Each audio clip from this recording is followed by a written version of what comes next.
students, welcome back to Aarti Tuitions.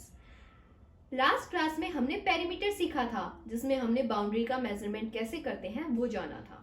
आज हम सीखेंगे एरिया यानी शेप के अंदर का space. This is the real magic of mensuration and trust me, आज के बाद एरिया कभी गलत नहीं होगा।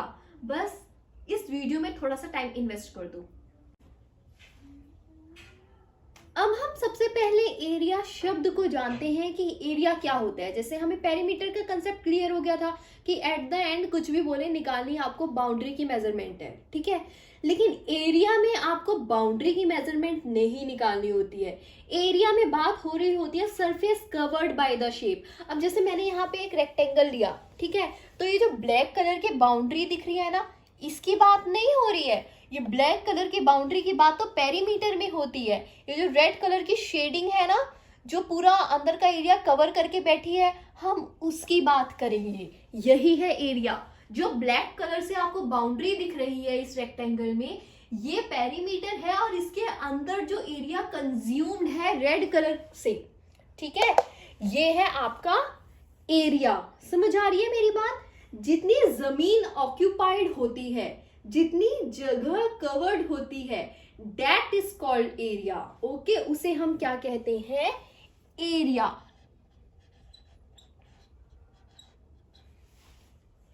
फॉर एग्जाम्पल फ्लोर का एरिया, ठीक है, उस फ्लोर में कितनी टाइल्स लगी हैं, ये हम कैसे निकालेंगे कि एक फ्लोर है उसमें हमें कितनी टाइल निकालनी है? By area. नोटबुक का कवर एरिया, ठीक है, नोटबुक को कवर करते हैं, उसके लिए हमें एरिया निकालना होता है। एक प्लेग्राउंड का एरिया, इन सब में हमें रिक्वायर्ड होता है एरिया। लेकिन एरिया इतना सुन तो लिया, but why is area so important to study? Perimeter चलो सिंपल था, पढ़ लिया, ठीक है, हो गया काम। अब एरिया में ऐसा क्या है जिसके लिए मैं इतनी लंबी वीडियो बना रही हूँ और आप लोग इतनी लंबी वीडियो देख रहे हो? खैर इतनी लंबी तो नहीं है, still you are investing your time. पढ़ाई के नाम से निकाला हुआ 5 मिनट भी आप लोगों के लिए बहुत भारी होता है। I know this, I respect this. इसलिए मैं ऐसा समझाने वाली हूँ, इसके बाद आपको दूसरी वीडियो ना देखनी पड़े, धनाधन खुद से क्वेश्चन सॉल्व करते जाओ। स्टिल अगर आपको रिक्वायरमेंट है कि एनसीईआरटी क्वेश्चंस भी मैं सॉल्व करके दूं या कोई पर्टिकुलर आपका क्वेश्चन है, कमेंट मी डाउन। अगर कमेंट नहीं तो visit my Insta ID, that is aarti_tuitions।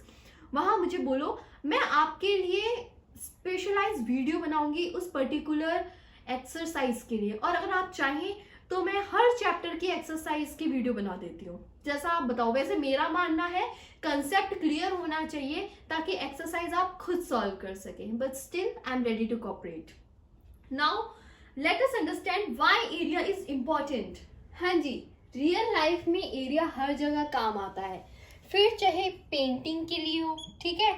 जब आपको वॉल्स में पेंट करना होता है तो you have to find out the area of the walls, ठीक है। इसी अकॉर्डिंग आपके जो भी चार्जेस वगैरह होते हैं वो उस एरिया पे ही डिपेंड करते हैं कि कितना एरिया वो पेंट करेंगे, आप उसके लिए उन्हें कितना पे करोगे, ठीक है।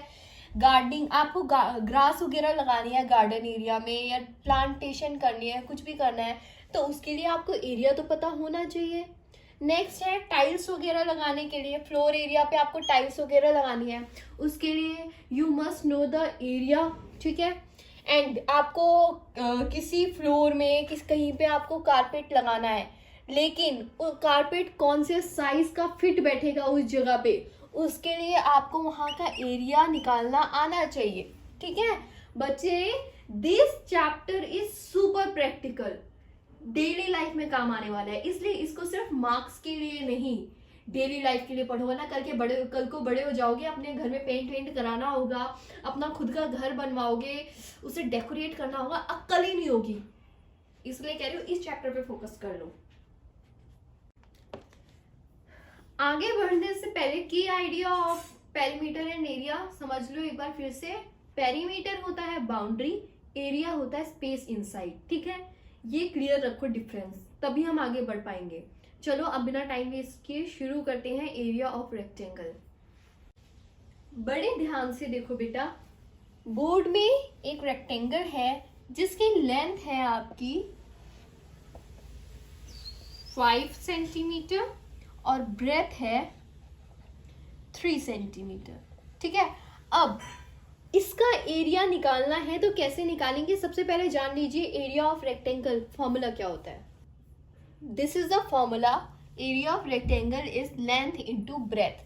इतना सिंपल सा फॉर्मूला है. पेरीमीटर में 2 इंटू एल प्लस बी था, जहां पे बच्चे मोस्टली ये वाला फॉर्मूला अप्लाई कर देते हैं, इसलिए डिफरेंस को क्लियर करके चलो. मैं बार बार फोकस कर रही हूँ डिफरेंस पे. मैंने कॉमन मिस्टेक में भी बोला था ना बच्चे पेरीमीटर ऑफ रेक्टेंगल में ये फॉर्मूला लगा देते हैं, इसीलिए क्योंकि ये कॉमन इतना है ना और इजी इतना लगता है, बच्चे हर जगह इसे अप्लाई करते हैं. ठीक है, तो उसका याद रखो 2 इंटू एल प्लस बी, इसका याद रखो l into b, length into breadth. अब सिंपल, लेंथ है आपके पास 5, ब्रेथ है आपके पास 3, लेंथ इंटू ब्रेथ 5 3 जा 15. यूनिट बच्चे भूल जाते हैं, वो भी मैंने बताया था, यूनिट लगा दो. क्लियर. अब एक एग्जांपल ले लेते हैं प्यारा सा. सिर्फ मैंने डिजिट्स बदल दी है, एग्जाम्पल आपका वही है, फॉर्मूला आपका वही है, कंसेप्ट आपका वही है. लेंथ है अब 8 और ब्रेथ है अब 5. 8 5 का क्या होता है 40. ठीक है, लेकिन यहाँ 40 से लास्ट में मैंने आपको सेंटीमीटर लिखवाया था ना, आई एम सो सॉरी. यहाँ पे आप एरिया में सिर्फ सेंटीमीटर नहीं लिखेंगे, सिर्फ मीटर सेंटीमीटर जैसी यूनिट्स लगती हैं आपके पेरीमीटर में. एरिया में आप स्क्वायर लगाएंगे. ठीक है, एक बार मैं आपको यूनिट्स एक्सप्लेन कर ही देती हूँ, चाहे तो जल्दी से एक स्क्रीनशॉट ले लो इसका. ठीक है, यूनिट जो भी हो, कोई भी हो, उसके साथ स्क्वायर जरूर लगेगा, उसके साथ स्क्वायर जरूर लगेगा. क्लियर है. चलिए अब चलते हैं आगे एरिया ऑफ स्क्वायर की तरफ. अब बेटा स्क्वायर में ना हमारी सारी साइड्स इक्वल होती हैं, इसीलिए चाहे उसका पेरीमीटर निकालना हो चाहे एरिया निकालना हो, उसका फॉर्मूला भी उतना ही सिंपल होता है. हमने पेरीमीटर में 4 इंटू साइड किया था, यहाँ पे हमें साइड इंटू साइड करना है, साइड का स्क्वायर. ठीक है, साइड इंटू साइड. अब ये फॉर्मूला याद कर लो आप, इसका याद करने की जरूरत नहीं है, सिंपल सी लॉजिकली बात है, लेकिन still be clear between the perimeter and area. Okay, एक एग्जांपल ले लेती हूं मैं छोटा सा. इस स्क्वायर की साइड है 9 सेंटीमीटर. ठीक है, find out the answer fast. Simple, 9 into 9 करो, ये फॉर्मूला लिखो, फिर लिखो 9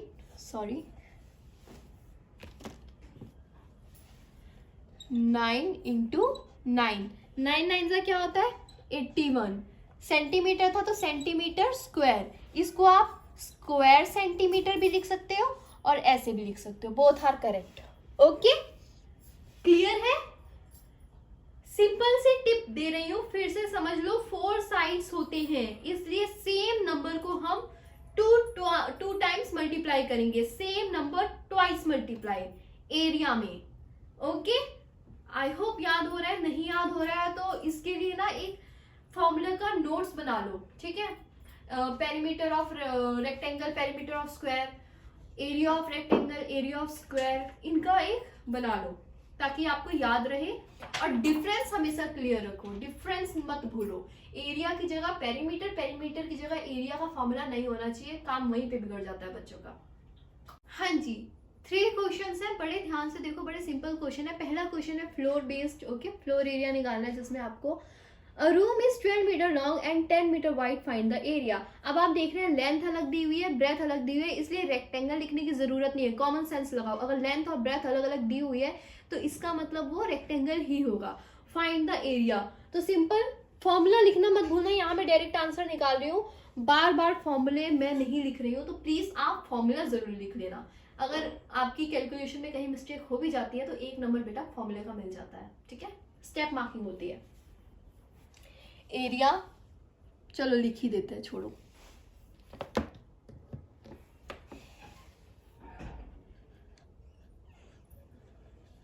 area equals to length into breadth. ठीक है, अब यहाँ पे क्या करना है 12 इंटू 10. सब पहली चीज हमें अपना फॉर्मूला लिखना नहीं भूलना था. दूसरी चीज हमें अपने फॉर्मूले में वैल्यूज सही से पुट करनी है. And answer 12 10s are 120. And third and last thing is units सही से लिखनी है. एरिया में हमेशा स्क्वायर होता है, मीटर है तो मीटर स्क्वायर. कोई डाउट? यानी कि यहाँ पे 120 स्क्वायर मीटर टाइल्स चाहिए होंगी, ठीक है। अगर यहाँ पे पूछ रहे हैं टाइल वगैरह लगानी है कितना क्या होगा, तो लिख दो 120 स्क्वायर मीटर टाइल्स चाहिए होंगी। नेक्स्ट गार्डन एरिया का क्वेश्चन है। Garden has all 4 sides equal of 15 metre. Garden के चारों साइड इक्वल है, एक साइड का मेजरमेंट आपको दिया है 15 मीटर, एरिया फाइंड करना है। Same area of square garden हो जाएगा side square, side into side भी लिख सकते हो, सेम ही मतलब होता है, ठीक है। वैल्यूज पुट करो 15 इंटू 15 पुट किया तो आपका आंसर आ गया 225 मीटर में आंसर था, तो मीटर लेकिन एरिया है तो स्क्वायर लगाना नहीं भूलना है। बहुत बहुत मिस्टेक होती है ये स्क्वायर के चक्कर में, बहुत लगभग 70% बच्चे तो ऐसे होते ही होते हैं जो यूनिट्स की वजह से मार्क्स काफी खोते हैं, ठीक है। टॉपर्स की बात कर रही हूँ। हाँ, अब यहाँ पे पूछ रहे हैं ग्रास बेस्ड क्वेश्चन में बोल देते हैं कि आपको गार्डन बेस्ड क्वेश्चन में पूछ लेते हैं कि ग्रास वगैरह लगानी है, तो आप सीधे आंसर स्टेटमेंट में लिख दो कि यहाँ पे आपको 225 मीटर स्क्वायर ग्रास लगेगी।